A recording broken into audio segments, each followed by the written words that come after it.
Florida is a top destination for retirement, but unfortunately, that also makes our state a primary target for exploitation. With such a large senior population, it is more important than ever to understand the warning signs and know how to defend your rights. Hi, I'm Wes Harvin from the State Trust and Elder Law Firm, and today we're talking about how to recognize the warning signs of senior exploitation and what you can do to stop it before it's too late. When most people hear the term senior exploitation, they think of a stranger calling about a fake lottery prize or a missing check. But in reality, exploitation is often much more personal and much broader than just financial theft. Under Florida law, senior exploitation involves the illegal or improper use of a senior's resources, which can include their money, their property, or even their personal decision-making power, for someone else's benefit. This can be committed by anyone, a neighbor, a caregiver, or even a trusted family member. Here are 3 major red flags we see most often. Number 1. Isolation from family. One of the most common tactics is for an exploiter to isolate a senior.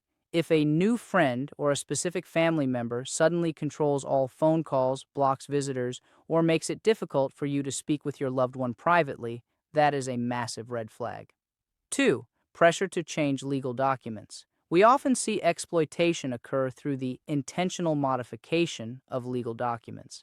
Be wary if a senior is suddenly pressured to sign a new power of attorney, change the beneficiaries on their will, or add someone to their bank accounts without a clear, logical reason.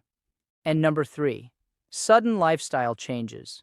Exploitation doesn't always look like an empty bank account overnight. It can look like property going missing from a home, bills going unpaid when there should be plenty of money, or a senior suddenly lacking the basic care they need while someone else is living off their resources. The good news is that Florida law provides a powerful tool called an exploitation injunction. This allows us to go to court quickly to freeze assets and stop the exploitation in its tracks, often before the damage is permanent. If you suspect that you or a loved one is a victim of senior exploitation, don't wait for things to get worse. You can report concerns to the Florida Abuse Hotline, but you should also speak with an experienced elder law attorney to help you protect your legal rights. At the State Trust and Elder Law Firm, we've dedicated our practice to helping seniors stay safe and secure. If you have questions about protecting your state or your family, contact us today. If you found this video helpful, give it a like, subscribe for more tips, and drop your questions in the comments below. Thanks for watching, and we'll see you next time.